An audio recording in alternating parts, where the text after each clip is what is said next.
Muy buenos días, mis hermanos. Damos gracias a Dios por este nuevo momento en el que podemos acudir a su palabra y comenzar nuestro discipulado del día de hoy. Sesión número 35 de hoy, 9 de febrero de 2025. Les invito a ponernos en las manos del Señor en oración. Padre, en esta hora, este grupo de hijos tuyos, pequeño en número, Señor, pero grande en amor, grande en entendimiento, grande necesidad de ti, sobre todo. Aquí estamos, nos presentamos ante ti y te suplicamos, como siempre lo haces, que derrames bendición a través del estudio de tu palabra. Señor, tenemos el pleno convencimiento de que no hay otro lugar, no hay otras palabras que nos traigan vida, no hay otra opción que podamos nosotros recurrir para subsistir y para vivir conforme a tu propósito. Aquí estamos, Señor, indignos de estar en tu presencia, pero agradecidos contigo porque por la gracia de tu Hijo Cristo nos permites acudir a ti. Derrama tu bendición, que tu Santo Espíritu nos llene, utiliza y llena todos los huecos de este inútil e indigno siervo que se para aquí al frente, Señor. Sé tú quien supla todas estas carencias y que salgamos edificados para tu honra y tu gloria. Te lo pedimos en el nombre bendito y santo de tu Hijo Cristo. Amén. Vamos a comenzar, mis hermanos. Sardis, la iglesia muerta, primera sesión de esta serie por el capítulo que vamos a abordar.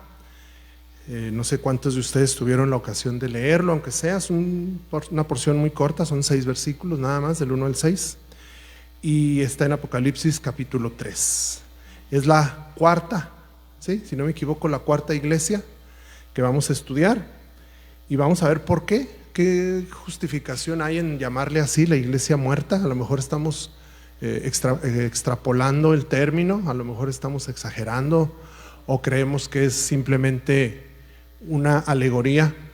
¿Qué tan literal podría ser esto de la iglesia muerta? Y bueno, ya oramos, vamos a ponernos en las manos del Señor. Qué bueno que están a tiempo, que estamos puntuales, un buen número, gracias a Dios. Ya no tenemos frío. Traemos el suéter por precaución, ¿verdad? Pero ya prácticamente el clima ya se nos compuso, bueno, para los que les gusta más el calorcito. Y todo este invierno, pues que en realidad ustedes vieron son solamente unos días, 10 días máximo de intenso frío. Vimos una vez más cómo pues, la perfecta creación de Dios se acomoda y responde los astros al trazo de su mano. Todo con una exactitud y una precisión que no se puede explicar de otra manera que no sea por la soberanía y la omnisciencia de nuestro Dios. Y ahora que estábamos en el clima, toqué intencionalmente el aspecto del clima porque voy a empezar platicándoles algo sobre el sol, sobre el movimiento de los astros. Dice por ahí la gente que por qué surgió la duda en la casa, en un comentario del cotidiano ajetreo cuando nos vamos a la escuela, y yo también ya me lo había preguntado, que por qué, bueno, empieza a bajar la temperatura en la noche, amanece frío, y uno esperaría que en cuanto empieza a clarear, empiece a subir la temperatura. Y no sé si se han fijado que todavía a la hora de que salimos, los que salimos temprano de la casa, cuando empieza a clarear todavía baja 1 grado más. Se nos hacía raro y surgió la conversación, ¿por qué? Yo también lo había investigado. Y bueno, me enteré y me asombró, por supuesto, en la explicación. Hay una explicación lógica. ¿Por qué si estamos, por ejemplo, a 4 grados, 5, 6 de la mañana, a las 7 de la mañana, que ya se empieza a aclarar, se baja a 3 y luego empieza ya otra vez, 4, 5, 6, 7? Tiene una explicación. En primer lugar, porque ese punto, cuando empieza a clarear, es el punto más remoto y más lejano de la última vez que nos dio calor del sol. ¿Sí? ¿Por qué es el más remoto? Porque a partir de ahí ya vuelve a empezar a clarear. Entonces estamos tan lejos de la última vez que la Tierra recibió calor que es lo más que baja la temperatura. Dicen ustedes, bueno, pero ya está el sol, ya empezó a clarear. Pues sí, nada más que primero llega la luz y después llega el calor. Lo más rápido que existe en cuestiones de velocidad, según la ciencia, es la luz.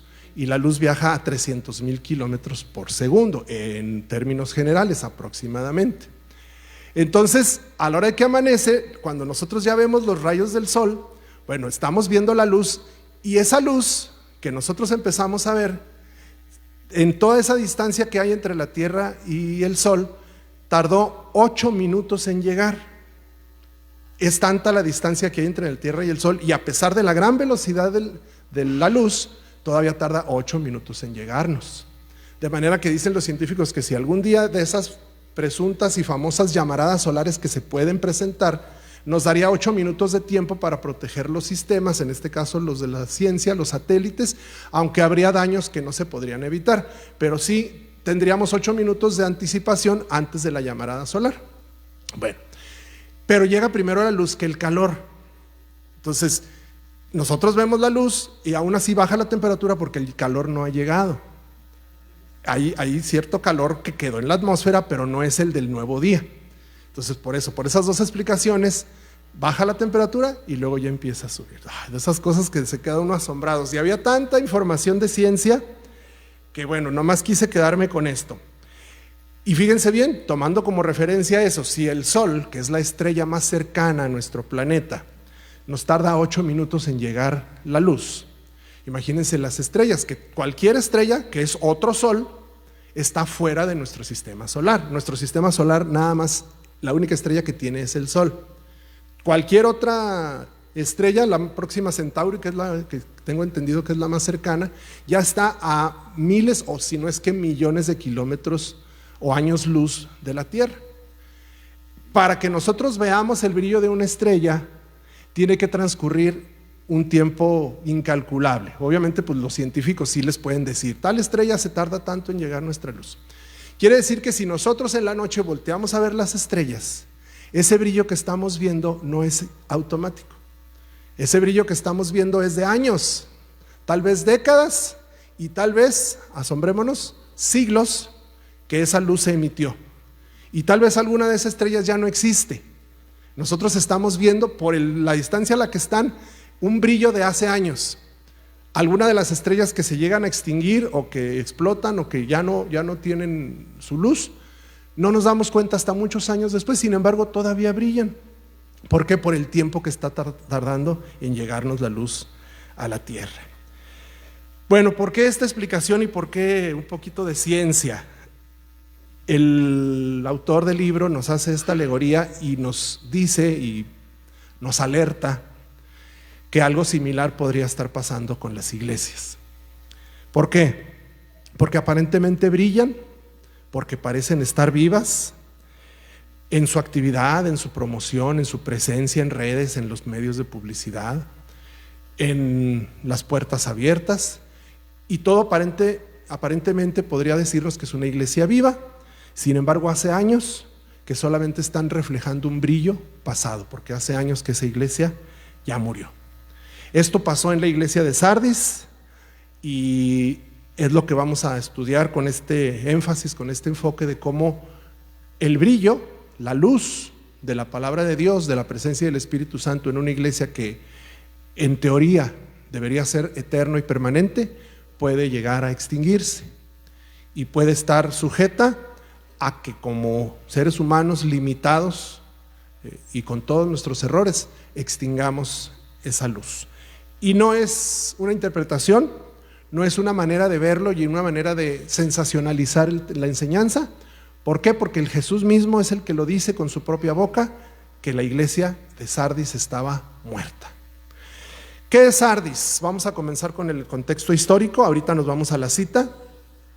La ciudad de Sardis, recuerden ustedes la ruta, Éfeso, Pérgamo, Tiatira, Esmirna y bajamos, ¿sí? Ahora estamos en Sardis. Fue la capital del imperio lidio, el imperio de Lidia. Este imperio existió aproximadamente de 1500 a 546 antes de Cristo. ¿Sí? 1500 a 546, todavía medio siglo antes del nacimiento de Jesús. Pero la ciudad, ese es el imperio, pero la ciudad fue fundada unos 650 años antes de Cristo. Y la eligieron como su capital. ¿Por qué? Bueno, pues tenía varios recursos a su favor, varias cosas que le proporcionaban ventajas por sobre todas las demás ciudades. Primero, estaba asentada sobre un monte. sobre las laderas del monte Tumulus, T-M-O-L-U-S, Tumulus. Estaba a unos 50 kilómetros al sur de Tiatira, y el hecho de estar asentado sobre montes, sobre rocas, no era un llano, no era un desierto, no era un valle, no era un río, no era un mar, era sobre montañas. Le proveía dos grandes ventajas entre muchas otras, pero principalmente dos. Por un lado, ustedes saben que en las montañas hay minerales y fueron afortunados porque estaban sobre yacimientos muy grandes de oro y plata. Pues ya sabrán, ¿verdad?, cómo se sentían, cómo se creían. Asentada su ciudad sobre yacimientos inmensos de oro y de plata, pues eso inmediatamente les dio una fama y una riqueza destacada. De hecho, fueron los primeros que acuñaron sus monedas con oro y con plata. Casi todas las civilizaciones ya habían acuñado monedas desde muchos años atrás, pero de metales más prácticos, más económicos. Era tanta la abundancia de su oro y de su plata que fueron los primeros que hicieron monedas de oro. Y pues arqueológicamente todavía se tienen vestigios de esas monedas acuñadas por los lidios, cuya capital era Sardis. Y otra de sus ventajas de estar sobre los cerros, pues ustedes lo saben, es la fortaleza que representa ya de por sí estar sobre una roca. ¿Qué quiere decir esto? En primer lugar, pues están en alto y tienen un dominio, aunque sea visual, y hasta también político y hasta ideológico sobre el resto de las ciudades que quedan por debajo. Les proveía fortaleza, les proveía solidez. Aparentemente sus construcciones no las podía derribar nadie porque estaban edificadas sobre rocas, sobre cerros. No sé si ya podríamos poner la imagen donde está más o menos la ciudad. Había varias, pero en pocas se veían las ciudades, se veían cerros, pues ¿eso qué? No nos dice nada. Sin embargo, aquí podemos apreciar que las ruinas, a pesar de que todavía hay cerros hacia arriba, estas ruinas ya están en la cima de un cerro. Todavía hacia abajo había colinas y desfiladeros. Dice que en sus máximas alturas eran 500 metros por encima del resto de la superficie. Entonces, ya verán ustedes, ¿verdad? Todos esos aspectos tienen algo que ver para que vayamos entendiendo cómo vivían los sardos, que ese es su gentilicio, sardos. Entonces, mis hermanos, el oro, la plata, gran cantidad de minerales y el estar edificado sobre cerros, pues les dieron un prestigio y les dieron una fama más o menos notables. Fue famoso uno de sus reyes, el rey Creso, que incluso en la antigüedad había un refrán que te podías decir cuando te referías a una persona muy acaudalada y muy adinerada: eres tan rico como Creso. Creso fue considerado el rey más rico de la antigüedad. Su ventaja sobre todos estos yacimientos, sobre la fortaleza que representaba su edificación, pues les permitía tener hasta cierto punto una seguridad, hablando en términos militares. Ellos confiaban mucho en eso porque era muy difícil acceder a la ciudad si no fuera por el único camino llano que tenían. Entonces prácticamente tenían una única vía de acceso, por supuesto bien vigilada, no la dejaban a la y se va. Centinelas, soldados, todos los días guardias en esa entrada, donde siempre estaban al pendiente de quién entraba y quién salía. ¿Por qué? Pues porque alrededor eran peligrosísimas acantilados y laderas que pues cualquier persona en su sano juicio no se atrevería a arriesgarse a subir por ahí, ni a bajar mucho menos. Bueno, pues no obstante esta aparente seguridad que les daba su ubicación geográfica, en el año 549 los persas conquistaron la ciudad de Sardis con una estrategia militar muy peculiar, muy singular. Ellos fingieron sitiar a la ciudad poniéndose en la parte baja de ese famoso caminito que les digo yo que era el único vía de acceso.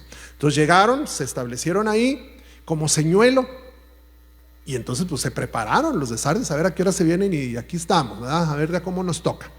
Duraron días, no empezaron, luego no atacaron, pasaban los días y decían, bueno, pues estos qué, nos están estudiando, nos están tanteando, nos quieren matar de hambre o qué, algo pretenderán. Pues sabemos perfectamente bien qué es lo que estaban haciendo. Soldados encubiertos empezaron a rodear los cerros y poco a poco, con paciencia, sin ninguna prisa, fueron escalando poco a poco hasta que al transcurso de unos días entraron a la ciudad por un camino que ellos no se sospechaban. Ellos creían que sus laderas eran inexpugnables, inquebrantables y con paciencia. Ahora sí que la perseverancia tuvo su éxito con los persas. Llegaron y destruyeron, sitiaron la ciudad y la conquistaron. Bueno, eso fue en el 549. No obstante, la ciudad se resurgió, volvieron a existir. Pues no creerán que 400 años después les volvió a pasar lo mismo. Ahora sí que no aprendieron de su historia. En el año 195, el emperador, ahora sí romano, Antíoco el Grande, volvió a hacer lo mismo, volvió a ponerse en las laderas y sin que se dieran cuenta escaló la ciudad con soldados encubiertos. La misma estrategia. No aprendieron de sus errores. Primera moraleja: una comunidad aparentemente fuerte, aparentemente rica, aparentemente a salvo, quedó vulnerable. ¿Por qué? Por el descuido en no ser vigilante. Tiene que ver con lo que vamos a ver en el trasfondo espiritual. El caso es que para los tiempos de Jesús, ya para cuando Jesús empezó su ministerio en la tierra, ellos ya estaban bajo el dominio de Roma. La ciudad de Sardis dejó de ser imperio lidio, eso ya fue historia, ahora es una de las muchas provincias que tenía Roma. Acuérdense que en aquel entonces, por eso el dicho de que todos los caminos llevan a Roma, porque Roma era todo, para donde voltearas es Roma, territorio de Roma, y cualquier camino que agarrabas llevaba a un territorio romano, por eso decían, todos los caminos llevan a Roma. Y en tiempos de Jesús ya era imperio romano, pero desde unos 100 años antes de su nacimiento ya era parte de ese territorio. Sin embargo, fíjense, lo que no pasa por el lado político pasa por el lado natural. En el año 17 de la era cristiana, todavía Jesús no iniciaba su ministerio, fue destruida por un terremoto, lo que ellos creían que nunca les iba a pasar. Pues también en los cerros tiembla, y los cerros se desquebrajan, a pesar de que se sientan muy seguros, también en los cerros tiembla. Y gran parte de su ciudad se convirtió en ruinas. Pues el emperador, ya para entonces el emperador Tiberio, financió y ordenó su reconstrucción. Lo que necesiten, inviértanle, mandó soldados, mandó tropas, mandó obreros para que reconstruyeran la ciudad de Sardis. Pues ¿cómo se sentirían los sardos, los habitantes? Pues muy agradecidos. Tiberio, y le hicieron un templo, lo empezaron a adorar. Tiberio fue pues objeto de adoración para el pueblo de Sardis. Pero no era su deidad principal, su principal divinidad era Cibeles. No sé si han oído la fuente de las Cibeles de Madrid. Bueno, hay un monumento, una mujer en un carruaje jalada por unos animales, no sé si sean leones o caballos, pero esa era la diosa de la fertilidad y de la tierra, justificado hasta cierto punto por ellos, porque también les iba bien en cuanto a los textiles, ¿sí? La lana, teñían también telas igual que sus vecinos de Tiatira.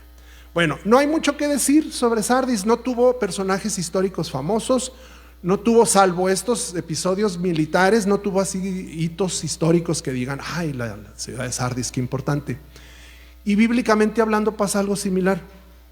Si no fuera por Apocalipsis 3 del 1 al 6, nada sabríamos sobre la ciudad y mucho menos sobre la iglesia de Sardis.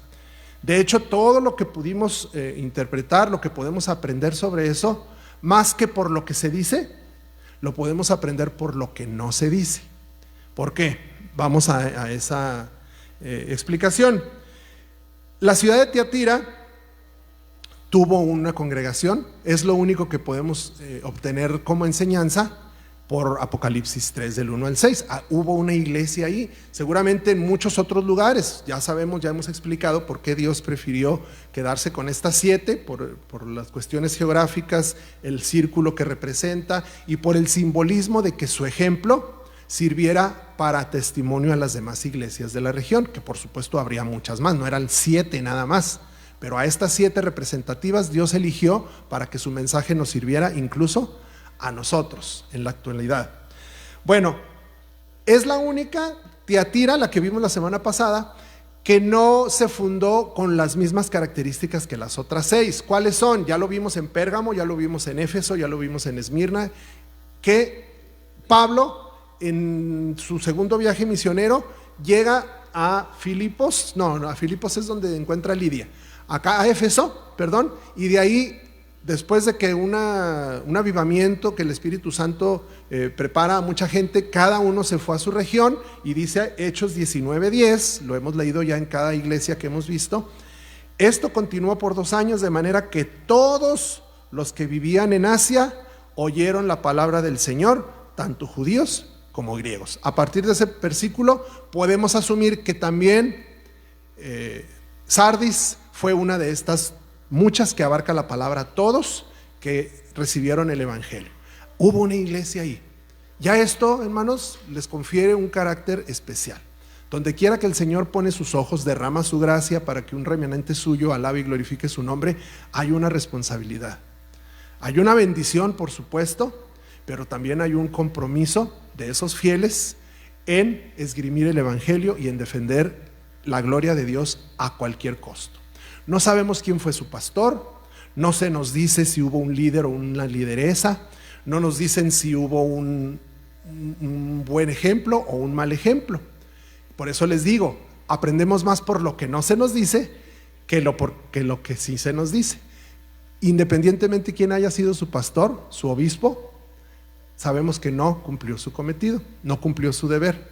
Fue hallado falto, fue hallado vano, fue hallado infiel, porque esta iglesia, en los términos en que se refiere Cristo a ella en Apocalipsis 3, sabemos que fue una iglesia ya muerta, ya fracasada.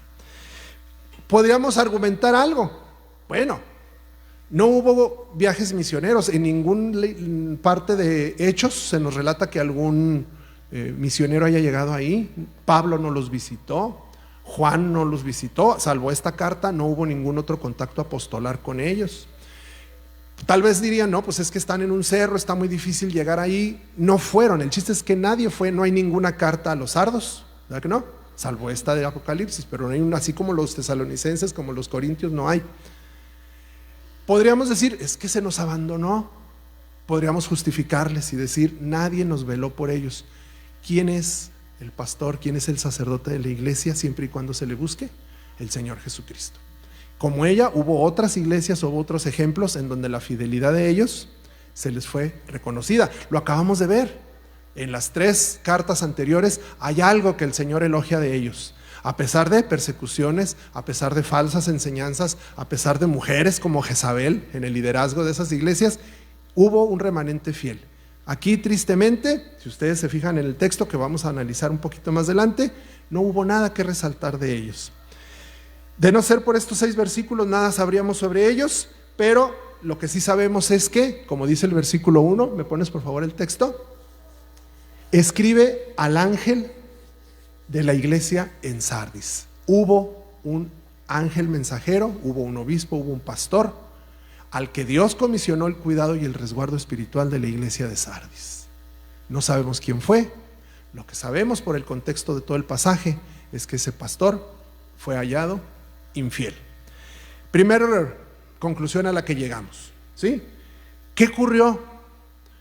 ¿Por qué este pastor no pudo velar como se le fue instruido? Él conocía las cartas, él conocía la enseñanza apostolar, que buscaran al Señor, que no descuidara su relación con Dios. ¿Qué ocurrió? No sabemos qué ocurrió, o tal vez precisamente ese fue el problema, algo que no ocurrió, ¿sí? Pudo haber sido, como en los casos anteriores, una persecución, un falso maestro, el condescender con el pecado. Lo que sí sabemos es que algo malo ocurrió, al grado de que Cristo la identifica como una iglesia muerta. ¿Qué fue lo que ocurrió? Bueno, pues vámonos al texto. Nada más, lo siento, no se puede avanzar más, nada más nos vamos a quedar en el versículo 1. La próxima semana, versículos 2 y 3, y en la tercera sesión, versículos 4 al 6. ¿Sí? En ese compromiso nos quedamos.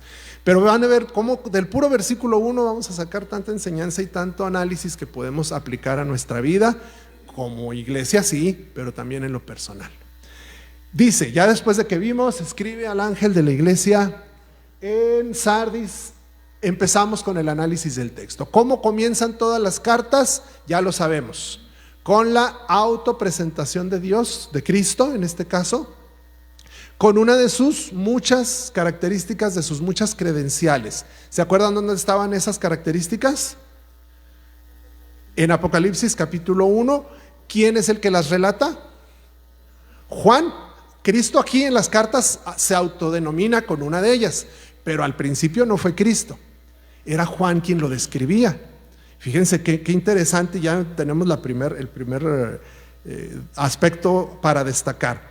En este puro versículo se resume todo lo que conocemos sobre esta iglesia, y Cristo destaca uno de sus títulos: el que tiene los 7 espíritus de Dios y las 7 estrellas, dice esto. Ahí lo tenemos en Nueva Biblia de las Américas.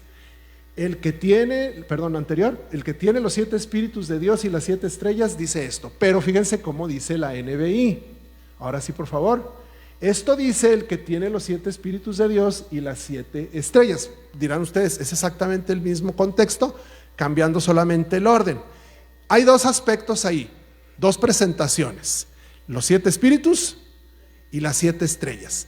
Pregunto, si quieren regrésense, se vale abrir la Biblia, Apocalipsis 1, ahí donde Juan describe su visión.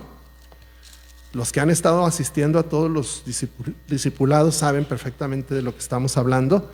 Cada uno de ellos lo explicamos, no quedó ninguno sin abordar. Y yo ya le busqué, y en Apocalipsis 1, versículos del 13 al 16, ¿se acuerdan? Tan poquitos, vamos a leerlos. Me volví para ver de quién era la voz que me hablaba, y al volverme vi 7 candelabros de oro.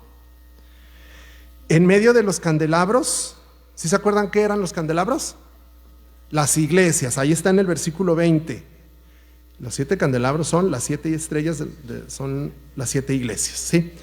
Seguimos en el 21, en el 13. En medio de los candelabros estaba alguien semejante al Hijo del Hombre. Comienza la descripción que hace Juan, todavía sin que Cristo abra su boca. Es Juan quien lo habla, por supuesto lleno del Espíritu Santo, vestido con una túnica que le llegaba hasta los pies y ceñido con una banda de oro a la altura del pecho. ¿De qué nos habló esta descripción? Del sacerdocio de Cristo. Qué bueno que nos sirva de repaso, no le hace que estemos regresándonos un poquito. Su cabellera lucía blanca como la lana, como la nieve. ¿De qué nos habla ahí? De su pureza, de su santidad. Y sus ojos resplandecían como llama de fuego. ¿De qué nos habla? Omnisciencia. Ay, qué bonitos alumnos, se saben todo. Sus pies parecían bronce al rojo vivo en un horno, y su voz era tan fuerte como el estruendo de una catarata. ¿Qué es? Su autoridad, su potestad. Muy bien. En su mano derecha, llegamos al punto, tenía 7 estrellas, las 7 iglesias, y de su boca salía una aguda espada de 2 filos. ¿Qué es? Su palabra. Su rostro era cuando el sol, cuando brilla en todo su esplendor, su gloria. ¿Sí? ¿Qué nos falta? Los 7 espíritus. Se le pasó a Juan. ¿Qué pasaría ahí? Aquí Jesús se presenta como en todas las cartas, con características que Juan ya relató. Sin embargo, aquí nada más están las 7 estrellas, que son las 7 iglesias, pero ahora están los 7 espíritus. Vamos a ver, una vez más, como siempre decimos, la Biblia se tiene que autointerpretar a sí misma. Nada de que, pues dice tal escritor, dice tal autor. Es la Biblia la que habla por sí misma. Vamos a ver, ¿qué es eso de los 7 espíritus? Porque bueno, hasta donde tenemos entendido, nunca habíamos oído hablar que Dios tuviera 7 espíritus. El Espíritu Santo es uno, dice Efesios capítulo 4, si no me equivoco.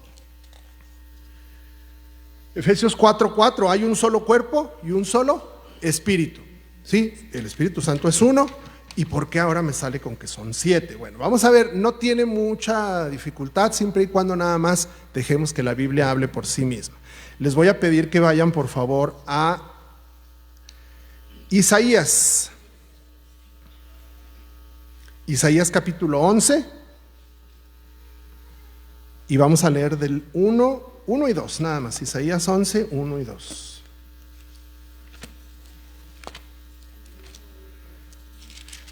No lo puse, no, están las puras citas, ya en su casa los leen, ya saben que les mando la diapositiva, pero lo vamos a leer de sus propias Biblias. Yo lo leo en NBI, dice: del tronco de Isaí. ¿Quién fue Isaí? ¿Papá de quién? De David. Entonces, del linaje de David brotará un retoño, un vástago nacerá de sus raíces. El Espíritu del Señor reposará sobre él, espíritu de sabiduría y de entendimiento, espíritu de consejo y de poder, espíritu de conocimiento y de temor del Señor. ¿Quién las pudo contar? Son 7 características. ¿Hablando de quién? Del Espíritu Santo, ¿sí? De ese vástago del linaje de David iban a ser, ¿a quién se está refiriendo ahí? A Jesús, el Mesías prometido. Esta es una de las muchas profecías. Acuérdense que Isaías es el profeta más evangelístico de todo el Antiguo Testamento.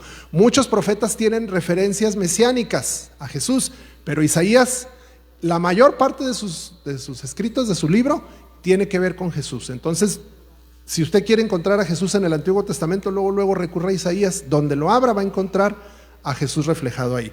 Entonces, fíjense bien, está haciendo una referencia, una conexión entre Dios Padre, el Espíritu Santo y el Mesías, ¿sí? Una vez más se cierra el triángulo y hace la conexión perfecta. En este pasaje, el profeta Isaías está describiendo una relación existente desde el principio y hasta el fin entre la obra del Espíritu Santo y la promesa futura del Mesías, y lo hace para esto enumerando 7 rasgos. ¿Por qué 7? Ya hemos hablado, entre los simbolismos que existen en la Biblia y sobre todo en Apocalipsis, el 7 es un sinónimo de plenitud, y de la plenitud específicamente de Dios, de su soberanía, de su supremacía, de que no hay nada por encima de él. El 7 puede considerarse como el número perfecto en la Biblia. Y entonces, si ustedes quieren subrayar ahí en su Biblia, están 7 de sus rasgos. Primero, ¿qué es el Espíritu del Señor? ¿Sí? ¿Qué quiere decir esto? No es cualquier cosa, no es una manera diferente de decirlo, no, es que el Espíritu es Dios. Es el Espíritu Santo, es el Espíritu del Señor, porque sabemos perfectamente bien que cuántas denominaciones niegan la divinidad, a veces de Cristo, a veces del Espíritu Santo y a veces de los dos. Espíritu de Dios, Espíritu Santo. Segundo, es un espíritu de sabiduría. Todo lo conoce Él. Sus rasgos es de omnisciencia, ojos que todo lo ven y todo lo escudriña en nuestros corazones. Tercer característica, de entendimiento, o como dice la versión NBI, de inteligencia. 4, de consejo, admirable consejero, una vez más lo reitera Isaías en el capítulo 9. De poder, todopoderoso, no hay nada por encima del poder del Señor, y que por supuesto su Espíritu Santo y el Mesías por venir lo tienen. De conocimiento, número 6, y número 7, de temor del Señor. Esta es una manera de describir la plenitud de la obra del Espíritu Santo, que se manifestó primeramente en el Antiguo Testamento al ungir a ciertos hombres y a determinados instrumentos de Dios para el plan de su pueblo. Llegado el momento, en Jesús descendió, desde que el ángel le anuncia a María, el Espíritu del Señor será sobre este niño. Cuando lo bautizan, ¿se acuerdan ahí en Mateo 3:16? Cuando ascendió de las aguas, los cielos se abrieron en ese momento y se vio al Espíritu de Dios que descendía como paloma y se posaba sobre él. ¿Sí? ¿Qué viene después? Jesús comienza su ministerio después de su tentación en el desierto, 40 días, 40 noches. Lo primero que hace es ir a una sinagoga en Capernaum, ¿se acuerdan ustedes? Lucas capítulo 4, y le dan a leer el rollo. ¿Coincidencia? No lo creo. ¿Qué le dieron a leer? Isaías. Le dieron el rollo donde dice: el Espíritu del Señor está sobre mí. Ya lo había confirmado en su bautismo, el Señor enviando a su Espíritu sobre él. Ahora lo está confirmando: el Espíritu del Señor está sobre mí. ¿Y qué dice cuando cierra el rollo el Señor? Esta palabra se ha cumplido ahorita entre ustedes. Ahí está el cumplimiento. Se cumple en Mateo 3:16, Lucas 4:18. Se otorga. Jesús duró 3 años y fracción en ministerio físico terrenal, en contacto con sus discípulos, ministrándoles, enseñándoles, pero llega el momento en que él empieza su retirada, su despedida física, nunca espiritual. Él prometió estar con nosotros todos los días hasta el fin del mundo, pero no lo hizo de manera física. ¿Cómo se quedó el Señor con nosotros todos los días y sigue estando? A través de su Espíritu. ¿Cómo lo dice en Juan capítulo 14, versículos del 16 al 18? Entonces yo rogaré al Padre y Él les dará otro consolador para que esté con ustedes para siempre. Es decir, ahí lo revela, versículo 17, el Espíritu de verdad. ¿Se acuerdan de las características de Isaías? Una de ellas es verdad. A quien el mundo no puede recibir porque ni lo ve ni lo conoce, pero ustedes, iglesia de Sardis, sí lo conocieron. ¿Qué pasó? Ustedes sí lo conocen porque mora con ustedes. En determinado momento moró con esa iglesia y estará con ustedes. Estuvo con la iglesia de Sardis. No los dejaré huérfanos. El Espíritu no los dejó. ¿Falló el Espíritu? ¿Falló Cristo en su promesa con Sardis? ¿Qué pasó? Yo me sigo preguntando, y así como comenzó este apartado del estudio, ¿qué pasó? Sardis, vendré a ustedes, no los dejaré huérfanos, sino que vendré a ustedes. Luego el Señor, esto fue en Juan, acuérdense, unos días antes de la Pascua, unos días antes de que Él fuera sacrificado, lo crucifican, resucita, y antes de ascender al cielo, en Mateo 28, ¿se acuerdan de la gran comisión? Toda potestad me es dada en los cielos y en la tierra. Por tanto, id por todo el mundo y predicad el Evangelio. Y luego les dice, enseñándoles que guarden todo lo que les he mandado. Y recuerden, yo estoy con ustedes todos los días hasta el fin del mundo. A ver, Señor, espéranos. En unos días después, en Hechos 1, Él asciende. Tú dijiste que te ibas a quedar aquí. ¿Incumplió? No. ¿Cómo se los cumplió? Por medio de su Espíritu. Nos llevamos a Hechos 1:8. Recibiréis poder cuando haya venido sobre vosotros el Espíritu Santo, y seréis testigos en Jerusalén, en Judea, en Samaria y hasta lo último de la tierra, incluyendo Sardis. ¿Qué falló? Pregunto yo, ¿falló el plan perfecto de Dios? ¿Falló el Espíritu Santo? ¿Falló la promesa de Jesús? Una vez más nos damos cuenta. Sea el hombre, sea Dios veraz y todo hombre mentiroso. El hombre es falible, hermanos. El hombre es voluble, susceptible a cualquier cambio, a cualquier que ya no estoy a gusto, y empezamos a flaquear. Sin duda que algo grave había pasado en esa iglesia para que ahora Cristo les esté diciendo, y que conste que no fui yo, que conste que yo estuve con ustedes, pero tú, iglesia de Sardis, estás muerta. Entonces ya tenemos esos dos elementos del Espíritu y de las estrellas, que ya dijimos que es las iglesias. Vamos a una última referencia, todavía me alcanza el tiempo. Zacarías 4. ¿Sí tiene Zacarías su Biblia? A ver, a lo mejor se lo arrancaron. Aquí está, ya lo hallé. Zacarías 4, del 1 al 10. Está largo el pasaje, pero nada más voy a hacer énfasis en el 1 y en el 2. Y luego nos vamos al 8, ¿sí? Aquí es una visión de Zacarías. Zacarías tuvo 8 visiones en su libro. En la quinta de ellas describe un candelero de oro. Vamos al pasaje para no confundirnos. Entonces el ángel que hablaba conmigo volvió y me despertó como a un hombre que es despertado de su sueño. Zacarías, levántate. ¿Qué pasó? Me preguntó, ¿qué ves? Y respondí, veo un candelabro, una vez más el candelero. ¿Sí? Ya saben qué significa el candelabro. Todo de oro, con su depósito en la parte superior. ¿Y qué tenía este candelabro? 7 lámparas. Es muy común esa imagen, yo sé que todos la han visto, una especie como de, así la han representado, no quiere decir que así fuera efectivamente, pero lo han representado mucho con una base recta, debía haber puesto la imagen, y luego se desprenden 7 brazos, ¿sí lo han visto, verdad? Se ve más o menos así. Un tronco y 2 así. El que pone el pastor en el devocional, exactamente, qué bueno que me acordaste.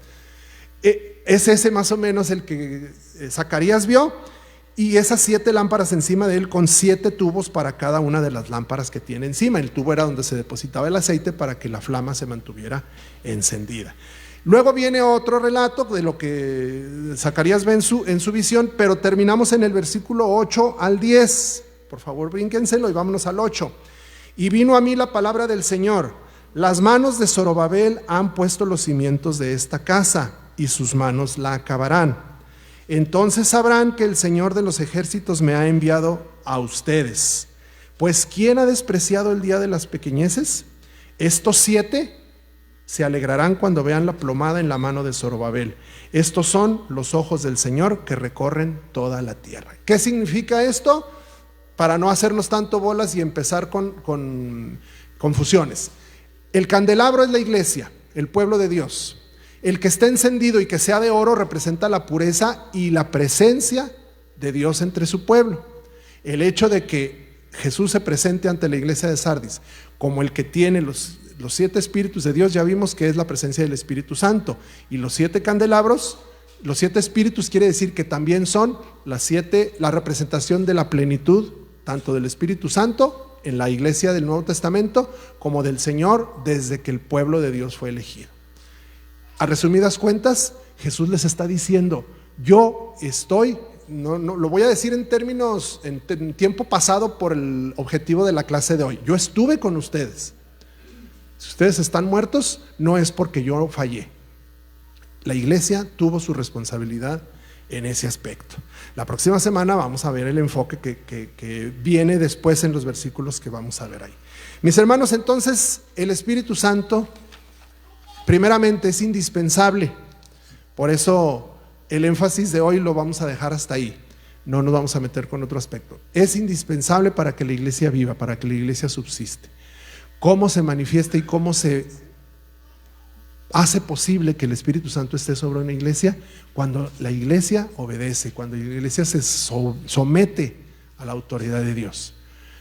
Y volvemos a lo mismo. ¿Qué pasó con la iglesia de Sardis? Algo pasó, hermanos, en ese transcurso para que en 40 años, más o menos es el cálculo que se hace, tomando en referencia las fechas, de Hechos 19:10 a Apocalipsis 3, aproximadamente 40, poquitos más, poquitos menos, 40 años esa iglesia se deslizó. ¿Hasta qué punto? Hasta muy bajo.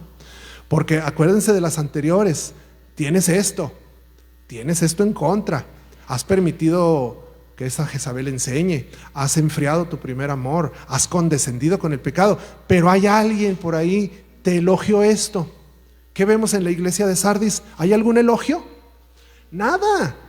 Si quieren volvemos a verlo, por más que lo buscamos. Escribe al ángel de la iglesia en Sardis, el que tiene los espíritus de Dios y las 7 estrellas dice esto.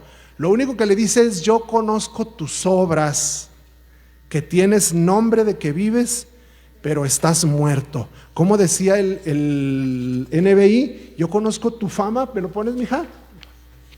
El de NBI. Ese. Conozco tus obras. Tienes fama de estar vivo, pero en realidad estás muerto.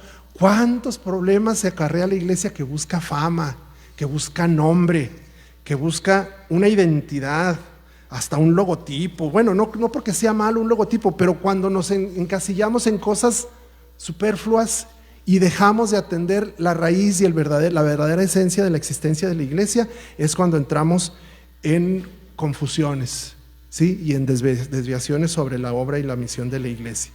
Entonces, al no mencionarle Cristo elogios a su perseverancia ni a su fidelidad, no les reconoce que hayan soportado persecución, ni siquiera a un reproche a que hayan sucumbido a las falsas enseñanzas ni maestros, tampoco a que hayan transigido con el pecado. Pero sin duda que algo de esto pasó. ¿Por qué el Señor ya no se los reprocha? Porque ya lo dio por perdido. Porque les dice: pues ya estás muerta, ¿ya qué te digo? Cuando uno va al hospital y todavía trae signos vitales, todo el mundo viene, bueno, espero, ¿verdad? Salvo en el ISSSTE y en el seguro, pero vienen todos los paramédicos y le hacen la lucha, el desfibrilador, transfusiones, suero, oxígeno, masaje cardíaco, lo que sea, porque todavía tiene un signo vital que se le mueve. En cuanto ese flat se puede, dejan de trabajar. ¿Ya para qué? Todavía a veces pierden la vida y con ese de choques eléctricos el corazón vuelve a palpitar, pero después de varios intentos ya no le hace nada. ¿Por qué? Digo, tiene su repercusión, aunque la próxima semana vamos a ver el vuelco que da la historia. Tiene su énfasis y tiene su importancia el hecho que el Señor no les hace reproches, no les hace mucho menos elogios, y lo único que se limita a decir es que estás muerta. Ante un muerto, sin signos vitales, ya no hay nada que hacer salvo la terrible declaración del muerto, que lo vemos en películas, lo vemos en series, en novelas. Tristemente a mí me lo dijeron, ya no hay nada que hacer. Es muy duro cuando ese momento dice, y qué difícil y qué duro para una iglesia que el Señor le diga estas palabras. Yo no me quiero imaginar la bofetada que sintieron, porque todavía había quien ahí leyó la carta, pues si no, ¿para qué la había mandado?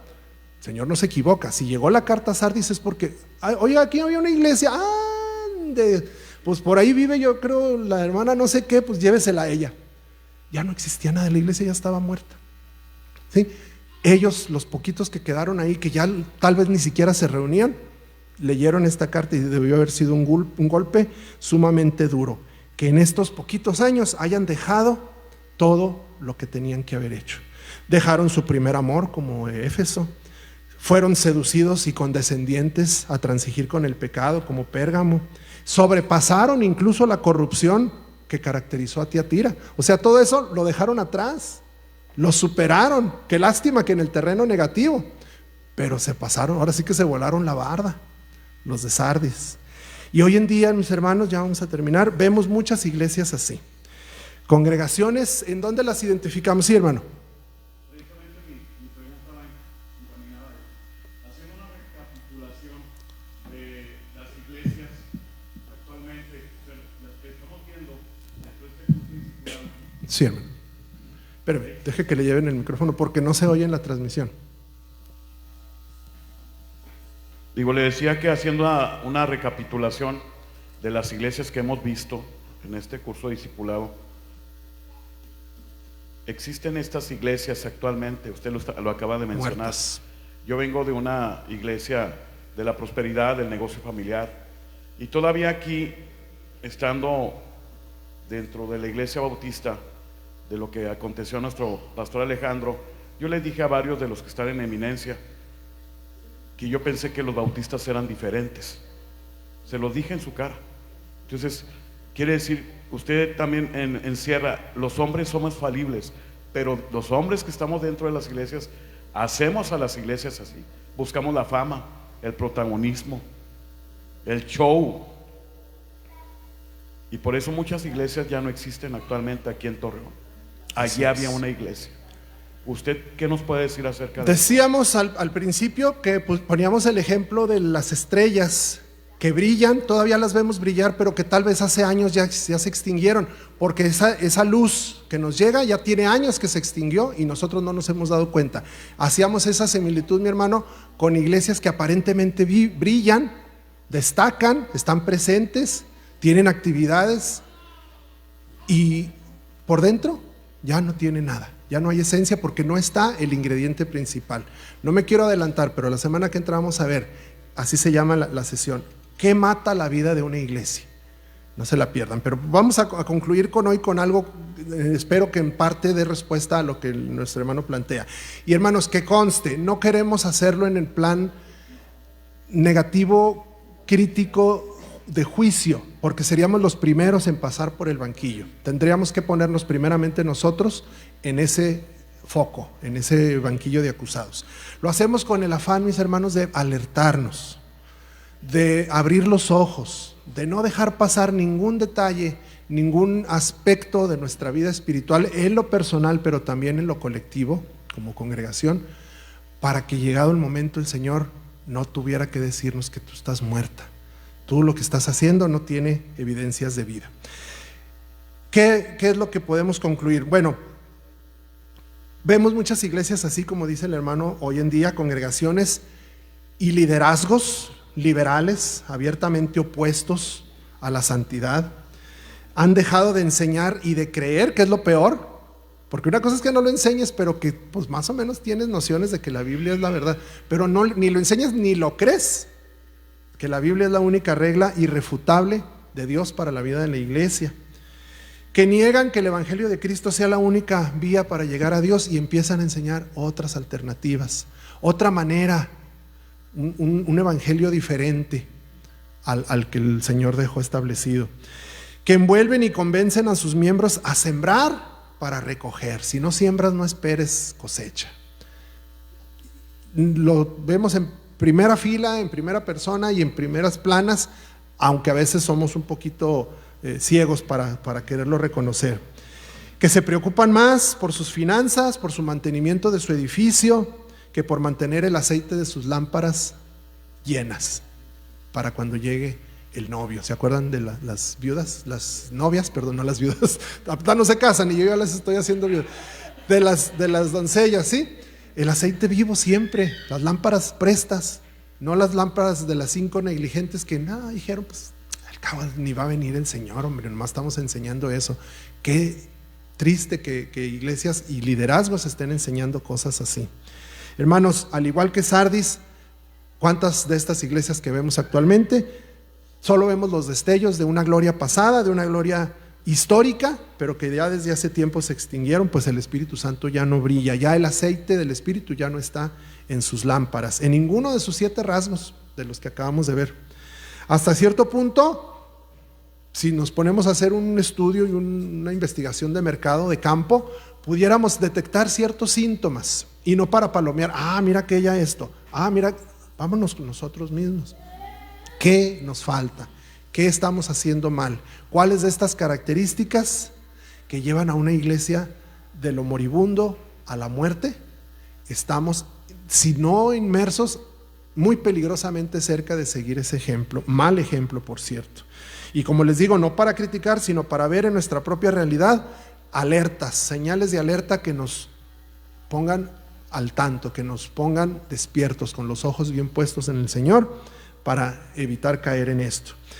Que no nos volvamos una iglesia tradicionalista, religiosa, activista, mercantilista, como cuantos y tantos ejemplos vemos, que practican por costumbre actividades cíclicas, ritos, programas que solamente parecen tener fervor, parecen tener efervescencia, vida, pero que sin la motivación del Espíritu Santo no son efectivamente lo que el Señor pidió. Preocupadas más por las formas que por el fondo, enfocadas más en atender problemáticas sociales, de salud, de sanidad, de prosperidad, que de santidad. No toleran, que no les gusta que les hablen del juicio, nomás del amor. ¿Sí? Dios es amor, pero también es fuego consumidor. Y el pecado le está haciendo mucho daño a la iglesia. Viviendo sin el más mínimo interés por su santidad, son todos estos síntomas inequívocos de que algo anda mal y que de una iglesia está condenada a la muerte, o al menos moribunda. ¿Fue la iglesia de Sardis declarada muerta en ese momento? ¿Hay algo que pudieran hacer para que el último de sus signos vitales resurgiera y pudieran ellos ofrecer al Señor mejores cuentas de las que le estaban ofreciendo? Ahora sí que me quedó como las novelas. No se pierda nuestro próximo estudio. La próxima sección se va a llamar así: ¿qué mata a una iglesia? Con este caso como la de Sardis, y por qué no, vámonos poniendo el saco, o como la nuestra. ¿Qué nos puede estar conduciendo a una enfermedad terminal, a contraer un virus mortal para la vida y la santidad de una iglesia? ¿Cuántas congregaciones conocemos, hermanos, que ya no existen, que se extinguieron? Dirán ustedes, bueno, sus miembros emigraron, se fueron a otra iglesia y por la baja afluencia decidieron cerrarla. Sin embargo, ese no es el plan de Dios. El plan de Dios es que la iglesia persevere hasta el final, ¿sí? Y eso, aunque es en la tercera sesión, promesas al vencedor, pues de una vez lo vamos anticipando, y tenemos 3 iglesias de experiencia, 3 cartas ya en donde sabemos que hay un reconocimiento al vencedor. ¿En qué va a consistir? Pues pueden adelantarse también en su estudio, y aquí nos vemos la próxima semana con el siguiente capítulo de esta sesión. Dios me los bendiga, mis hermanos, y que el Señor obre en el culto que viene a continuación.